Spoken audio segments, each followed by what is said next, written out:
Hello everyone. तो आज के इस सेशन में हम लोग झारखंड इकोनॉमिक सर्वे स्टार्ट कर रहे हैं और यहाँ पर मैं चैप्टर 8 इंडस्ट्री, इस चैप्टर का नोट्स मैंने प्रिपेयर किया है आप लोगों के लिए, जैसा कि आप देख पा रहे हैं। इस सेशन को आप ध्यान से देखिए। यहाँ पर ना सिर्फ आपको इस चैप्टर के बारे में इम्पॉर्टेंट इन्फॉर्मेशन मिलेगा, बल्कि आपको ये भी समझ में आएगा कि कौन सा टॉपिक जो है आपके पीटी पॉइंट ऑफ व्यू से इम्पॉर्टेंट होता है, कौन सा बात आपके मेंस पॉइंट ऑफ व्यू से इम्पॉर्टेंट होता है, और अगर कुछ मेंस के लिए इम्पॉर्टेंट है तो उसको कैसे हम मेंस में यूज़ करेंगे।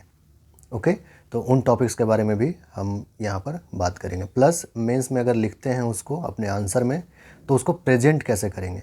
प्रेजेंटेशन भी बहुत ज़रूरी है, क्योंकि आपको पता है कि प्रेजेंटेशन अगर सही नहीं होता है तो हमारा अच्छा खासा डेटा भी एग्जामिनर को विजिबल नहीं होता है, ठीक है, या फिर वैसा इम्प्रेसिव नहीं लगता है।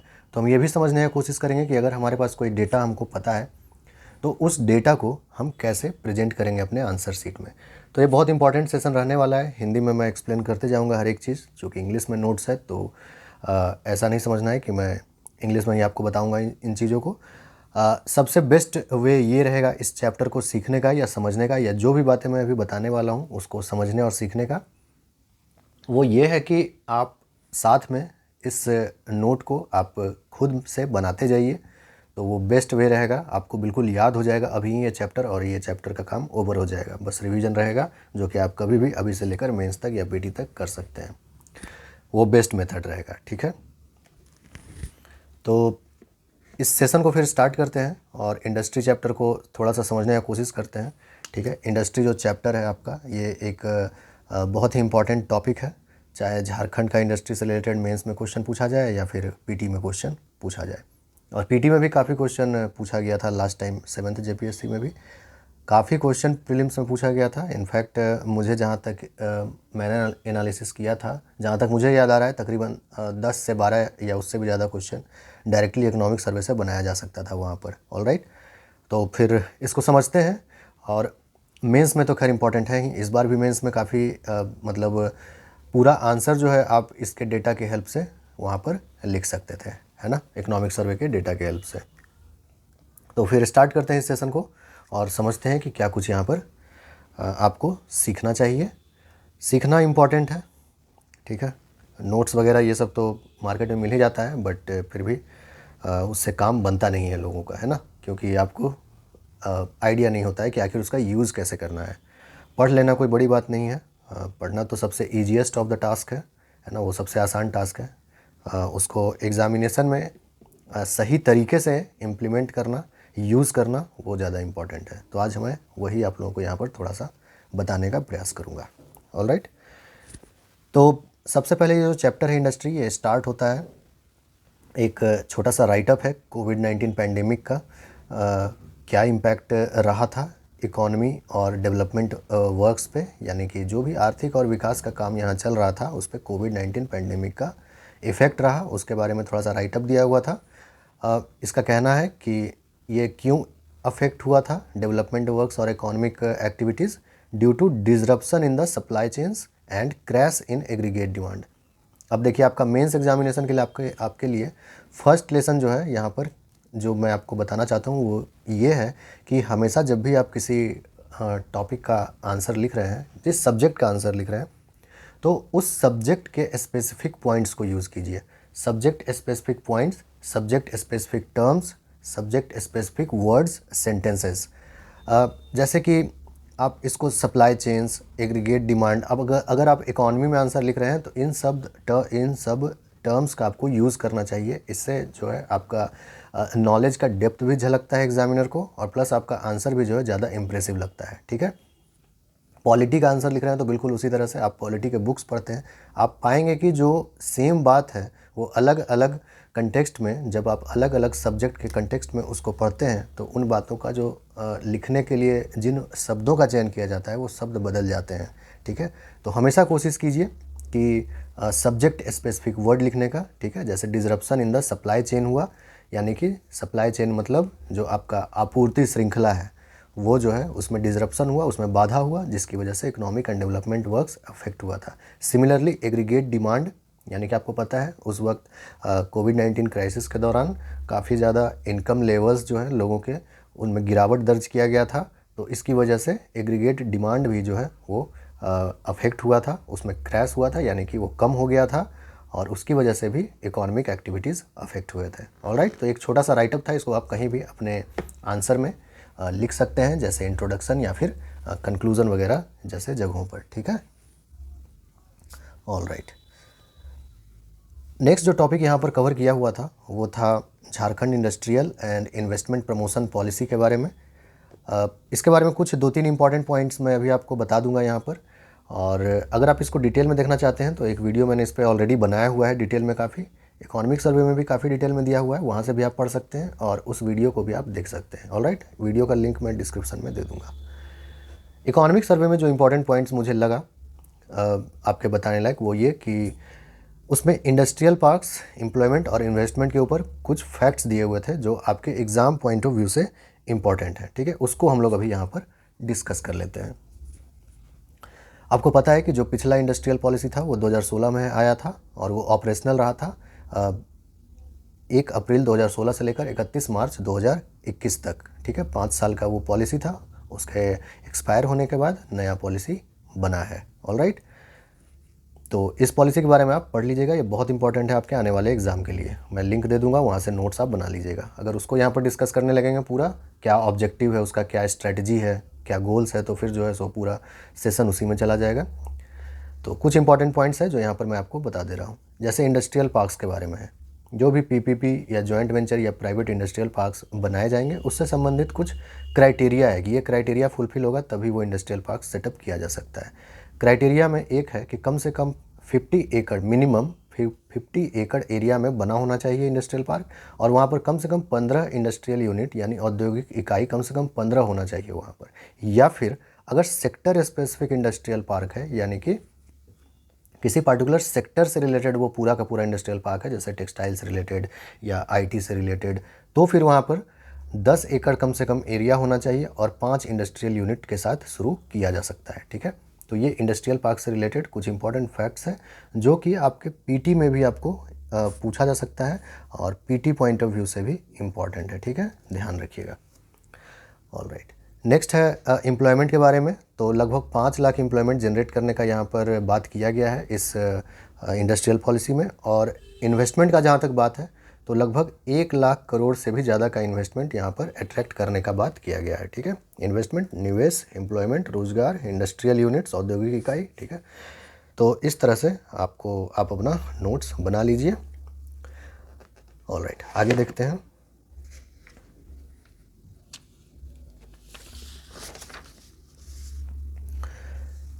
नेक्स्ट जो यहाँ पर टॉपिक आपका दिया हुआ है जो इम्पोर्टेंट है वो है progress of Jharkhand industrial park policy 2016। तो इंडस्ट्रियल पार्क पॉलिसी 2016 जो है उसके अंतर्गत 4 इंडस्ट्रियल पार्क्स, ठीक है, वो अंडर प्रोसेसिंग है, यानी उन पे काम चल रहा है। 2 नामकुम रांची में, एक सरायकेला और एक घाटशिला में। इस बार प्रीलिम्स एग्जामिनेशन में एक पूछ दिया था कि कुछ कंपनीज़ के नाम दिए हुए थे और सामने में उनके ऑफिसेस के मतलब किस शहर में वो ऑफिस है उनका वो दिया हुआ था ऑप्शन में। ठीक है, तो मैच द फॉलोइंग टाइप का था। तो उस पर्सपेक्टिव से अगर आ गया दोबारा तो ये नाम भी आप याद रखिएगा कि वो कौन से 4 इंडस्ट्रियल पार्क्स हैं जो कि अंडर प्रोसेसिंग है। ठीक है, तो एक है रुद्रम, एक है आरोहन, एक है मावृति इंफ्राकॉन, एक है सुरदीप फूड पार्क। ऑलराइट, ये रुद्रम और आरोहन जो है ये नामकुम रांची में है, मावृति इंफ्राकॉन ये सरायकेला में बन रहा है, सुरदीप फूड पार्क घाटशिला में बन रहा है। ठीक है, तो ये जो है अंडर प्रोसेसिंग है, ध्यान रखिएगा, पीटी पॉइंट ऑफ व्यू से इंपॉर्टेंट है।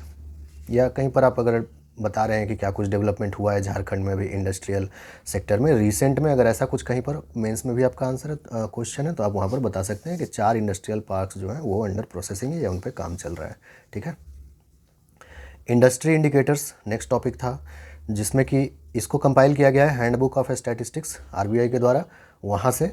लेकिन आप अगर ओरिजिनल सोर्स नहीं भी आप याद रखते हैं तो कोई बात नहीं, आप अपने आंसर में सीधा सीधा economic survey 2021-22 Jharkhand economic survey 2021-22 ऐसा लिखकर आप काम चला सकते हैं। ठीक है, इतना डेटा जो आप देख रहे हैं ऐसा नहीं है कि ये सब आपको पीटी में पूछ देगा या उस तरह से कुछ, बट मेंस पर्सपेक्टिव से मेरे ख्याल से ये इम्पॉर्टेंट है। अगर आप कुछ ऐसा क्वेश्चन आप बना रहे हैं जहाँ पर कि आपको बताना है कि क्या डेवलपमेंट हुआ है इंडस्ट्रियल सेक्टर में, तो आप वहाँ पर बता सकते हैं कि 2004-05 में जहाँ 1607 फैक्ट्रीज़ थी, वहीं अब जो है 2857 फैक्ट्रीज़ हैं 2018-19 में। ऑलराइट।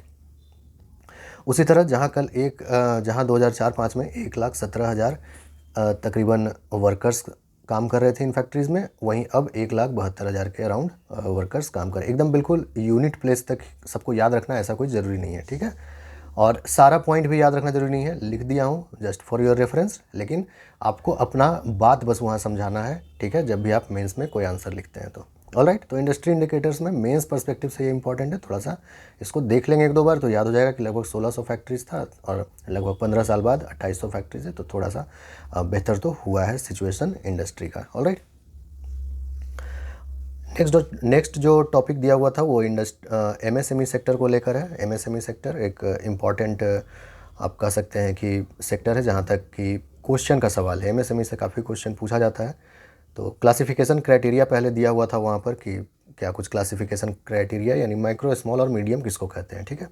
तो आपको ये सब पता होगा, आप लोग बुक्स में भी, इकॉनमी में भी पढ़े होंगे ये सब चीज़। अच्छा, ये नॉट ग्रेटर देन था, ठीक है।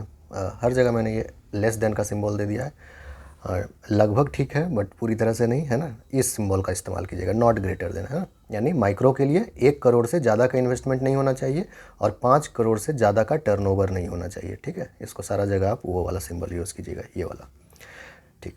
वो सब स्टैटिक चीज़ है, आप अपने इकॉनमी बुक में भी पढ़ेंगे ही। मेंस पर्सपेक्टिव से झारखंड के रिस्पेक्ट में इम्पॉर्टेंट आपके लिए ये है कि माइक्रो और स्मॉल इंटरप्राइजेज़ जो हैं, माइक्रो और स्मॉल इंटरप्राइजेज़ जो हैं उनमें इन्वेस्टमेंट भी रिसेंटली घटते हुए दिखा है और एम्प्लॉयमेंट भी, यानी निवेश और रोज़गार दोनों घटते हुए दिखा है। लेकिन जो मीडियम इंटरप्राइजेज़ हैं वहाँ पर इन्वेस्टमेंट भी बढ़ा है और एम्प्लॉयमेंट भी बढ़ा है रिसेंटली, ठीक है। तो ये एक इंपॉर्टेंट फैक्ट है जो आप यूज़ कर सकते हैं अपने किसी भी इंडस्ट्री वाले क्वेश्चन में, जो जहाँ पर कि इसको बताना रेलेवेंट है, ठीक है। ऑलराइट, आगे देखते हैं।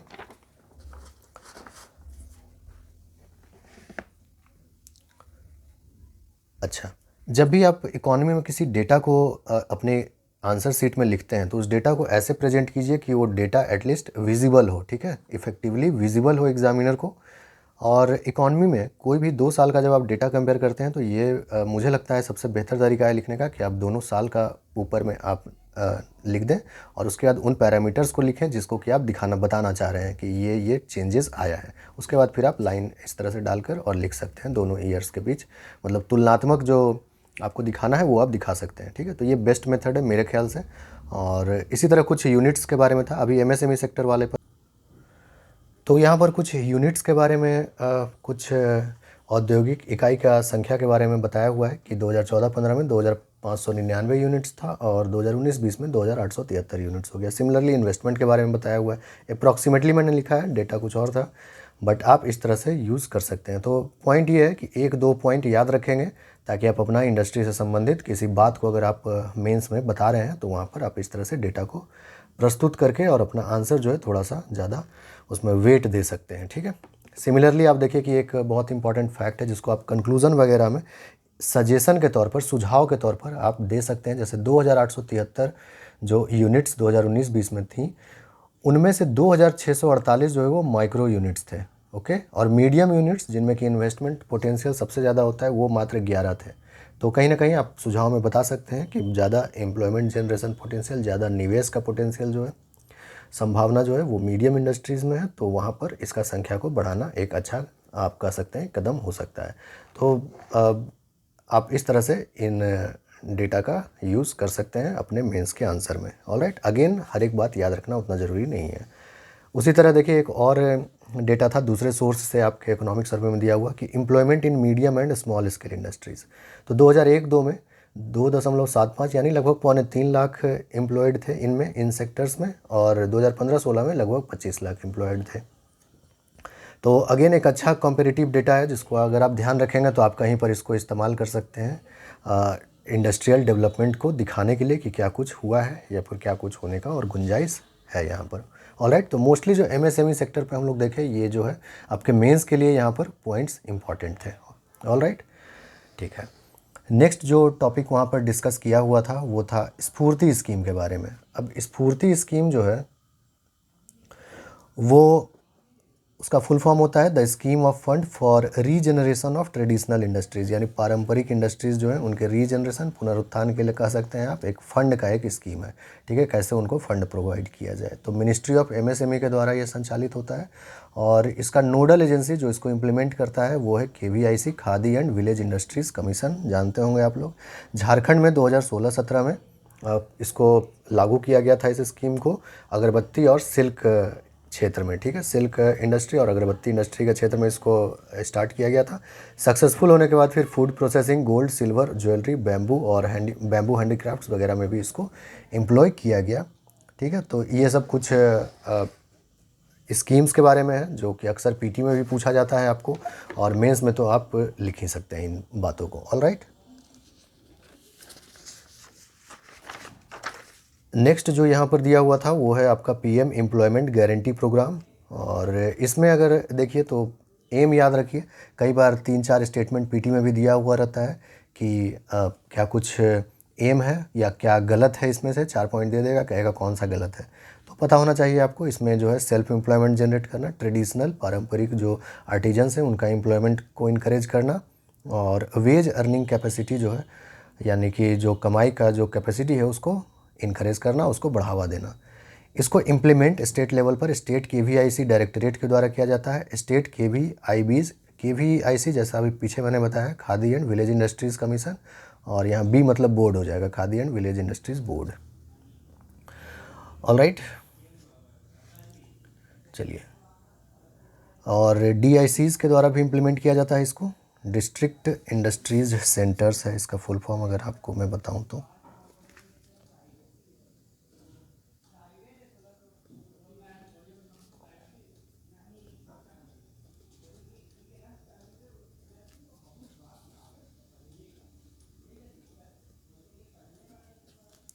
ऑल राइट, तो ध्यान रखिएगा, तो इन्हीं तीनों के द्वारा इसको इम्प्लीमेंट किया जाता है। एक बात जो यहाँ पर नोटिस करने लायक ये बताया हुआ है वहाँ पर कि इनका परफॉर्मेंस काफ़ी अच्छा रहा है, ठीक है। तो आप सुझाव में अगेन कहीं पर अगर आपको बताना है एम्प्लॉयमेंट के बारे में, इंडस्ट्रियल डेवलपमेंट के बारे में, तो आप बता सकते हैं कि जैसा ही डीआईसी ने परफॉर्म किया है वैसा ही स्टेट केवीआईसी डायरेक्टरेट और स्टेट केवीआईबीज़ को भी परफॉर्म करने का ज़रूरत है। ऑल राइट, है ना। तो मतलब परफॉर्मेंस मतलब इस प्रोग्राम के अंतर्गत कितने प्रोजेक्ट्स इसने सैंक्शन किए, या फिर कह सकते हैं जो मार्जिन मनी डिस्पर्सल होता है वो सब जो है डीआईसी इसका बहुत अच्छा रहा, और उसी जैसा इसका भी होगा तो और बेहतर होगा, है ना। तो इस तरह से आप जानना चाहिए, ये सब मेंस में कहीं पर यूज़ कर सकते हैं। पीटी के हिसाब से ये वाला पॉइंट ध्यान रखिएगा, में भी पूछा जा सकता है कि मैक्सिमम कितने का प्रोजेक्ट जो है एडमिसिबल है इस प्रोग्राम के अंतर्गत, ठीक है। पीएम एम्प्लॉयमेंट गारंटी प्रोग्राम जो है उसमें मैक्सिमम मैन्युफैक्चरिंग सेक्टर में 25 लाख के प्रोजेक्ट एडमिसिबल है और सर्विस सेक्टर में 10 लाख के प्रोजेक्ट एडमिसिबल है। ऑल राइट, नेक्स्ट जो टॉपिक डिस्कस किया हुआ था वो है sericulture, handloom and handicraft sector. तो यहाँ पर आपको थोड़ा सा एक बात जानना चाहिए कि 40 से ज़्यादा तरह के हैंडीक्राफ्ट जो है यहाँ पर झारखंड में बनाए जाते हैं, जैसे कि टसर प्रिंट, टेराकोटा, अगरबत्ती और भी, ये सब मेंस स्पेसिफिक चीज़ है। ऐसा नहीं है कि आपको पीटी के लिए बिल्कुल एग्जैक्ट फैक्ट पता होना चाहिए, आप अपनी बातों को वहाँ पर रखने के लिए इसका यूज़ कर सकते हैं। All right, etcetera.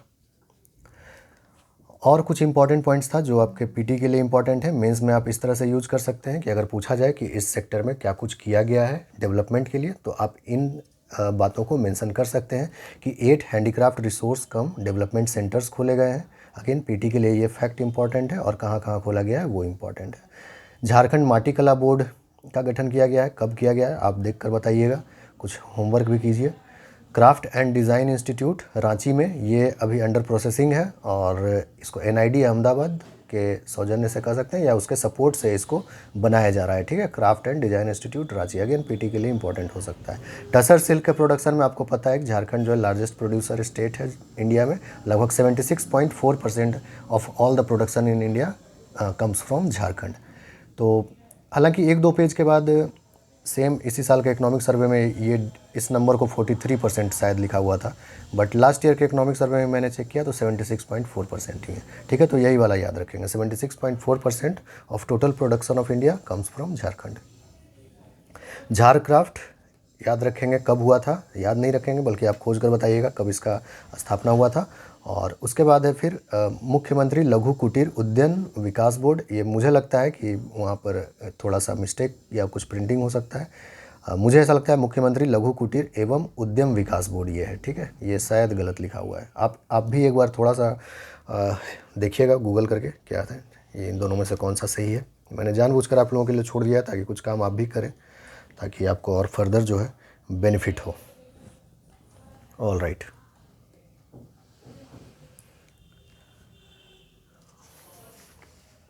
तो सेरीकल्चर, हैंडलूम और हैंडीक्राफ्ट सेक्टर में ये कुछ पॉइंट्स है जो आपके पीटी के लिए भी इंपॉर्टेंट है और मेंस में भी आप यूज़ कर सकते हैं अगर आपसे पूछा जाता है कि डेवलपमेंट के लिए क्या कुछ किया गया है। ऑलराइट, ठीक है, तो लास्ट पेज अब देखते हैं इस सेशन का, और आपका इंडस्ट्री का नोट्स का भी ये लास्ट ही है। कुसुम इनिशिएटिव के बारे में एक बताया हुआ था। यह इनिशिएटिव है Jharkhand state cooperative lakh marketing and procurement federation के द्वारा ये चलाया जा रहा है इनिशिएटिव। और लाख देखकर कंफ्यूज नहीं करना है, ये bamboo crafts, wooden crafts, artefacts और भी कई सारी चीज़ों के लिए ये कुसुम स्कीम या फिर कुसुम इनिशिएटिव जो है वो चलाया गया है, 2014 से चल रहा है। और ब्रांड कुसुम भी इसी से रिलेटेड है, थोड़ा सा देख लेंगे, मतलब देखना क्या है, बस ध्यान रखना है कि ब्रांड कुसुम अगर कुछ पूछा जाता है तो वो भी सेम चीज़ के बारे में बात हो रहा है। अच्छा, यहीं पर बॉक्स में एक बड़ा अच्छा पॉइंट दिया हुआ था जो पीटी में आपको पूछा जा सकता है, वो है बेल मेटल और डोकरा आर्ट के बारे में। कुछ इंपॉर्टेंट पॉइंट्स है जो प्री के हिसाब से अगर देखा जाए तो इंपॉर्टेंट हो सकता है, ध्यान रखिएगा कि यह लगभग Harappan civilisation, Indus valley civilisation के जितना ही ये पुराना आर्ट है। और ब्रास, निकल, जिंक इस अलॉय का यूज़ किया जाता है। झारखंड में भी ट्राइब्स जो है इस आर्ट को प्रैक्टिस करते हैं। ऑलराइट, और 13 स्टेज का ये प्रोसेस है, ठीक है, यानी 13 स्टेज में ये प्रोसेस होता है पूरा इस आर्ट का। तो कुछ इंपॉर्टेंट पीटी स्पेसिफिक फैक्ट्स हैं, ध्यान रखिएगा, ठीक है, पीटी स्पेसिफिक फैक्ट्स हैं। चलिए आगे देखते हैं। माइनिंग, लास्ट टॉपिक जो अभी हम लोग डिस्कस करने वाले हैं वो है माइनिंग। तो कोल, आयरन ओर और कॉपर ओर, ये तीनों का परसेंटेज दिया हुआ है इंडिया के टोटल रिजर्व्स में से इनका झारखंड में क्या पोजीशन है, ठीक है, झारखंड में मतलब कितना पाया जाता है ऑफ इंडियाज़ टोटल। और आपको पता है कि पूरे भारत के मिनरल्स का 40% जो है वो झारखंड में पाया जाता है। पीटी में कई बार पूछा है ये सवाल, आगे भी पूछ सकता है, तो ध्यान रखिएगा इसको। और अगर इंडिविजुअली पूछता है तो इंडिविजुअल परसेंटेज भी आपको यहाँ पर बता दिया है मैंने। उसी तरह कोकिंग कोल, यूरेनियम और पायराइट, आपको पता है झारखंड नंबर 1 है इनके प्रोडक्शन में इंडिया में। और मेंस पर्सपेक्टिव से अगर माइंस के बारे में आपको कुछ बताना है तो आप वहाँ पर जैसे कोविड-19 का इम्पैक्ट के बारे में आपको बताना है झारखंड के इंडस्ट्रीज़ पे, तो अगेन आप बता सकते हैं कि प्रोडक्शन जो है 2021 में काफ़ी 1.7% मेजर माइंस से जो प्रोडक्शन था वो घट गया, यहाँ तक कि रिवेन्यू भी 4.3% तक घट गया है, ठीक है। ये सिंबल मैंने जैसा आपको बताया ये डिक्रीज़ का सिंबल है। तो मेंस में आप अपने पॉइंट को थोड़ा सा बताने के लिए इस बात को कि कैसे इंडस्ट्रीज़ अफेक्ट हुए हैं, तो आप वहाँ पर माइनिंग इंडस्ट्री के बारे में ये बात बता सकते हैं, ये दोनों बात। पीटी के हिसाब से कुछ बात ध्यान रखिएगा, जैसे परमिट्स के बारे में वहाँ पर बताया हुआ था कि धनबाद में सबसे ज़्यादा परमिट्स इशू हुए हैं, उसके बाद वेस्ट सिंहभूम है। लेकिन अगर रॉयल्टी का बात किया जाए तो सबसे ज़्यादा वेस्ट सिंहभूम वहाँ पर आता है, ठीक है, वहाँ से सबसे ज़्यादा रॉयल्टी आता है। तो ये कुछ फैक्ट्स था जो कि पीटी के लिहाज से देखा जाए तो इम्पॉर्टेंट है, और ये बात आपके मेंस में यूज़ आप कर सकते हैं। ऑलराइट, तो इस तरह से आप देखें कि सिर्फ हार्डली, और फॉन्ट भी मैंने काफ़ी बड़ा बड़ा रखा था, तब भी हार्डली 5 पेजेस में आपका एक चैप्टर जो है वो लगभग पूरा कंप्लीट हो गया। इसी तरह से दूसरे चैप्टर्स को भी करने का कोशिश करेंगे, आपको काफ़ी हेल्प मिलेगा। और आगे कुछ चैप्टर्स मैं और करवा दूंगा, लेकिन आपके लिए सीखना ज़रूरी है, आप सीख जाएंगे तो आप खुद से भी पढ़ सकते हैं चीज़ों को। तो फिर मिलते हैं नेक्स्ट सेशन में कुछ और टॉपिक के साथ। Okay then, thank you.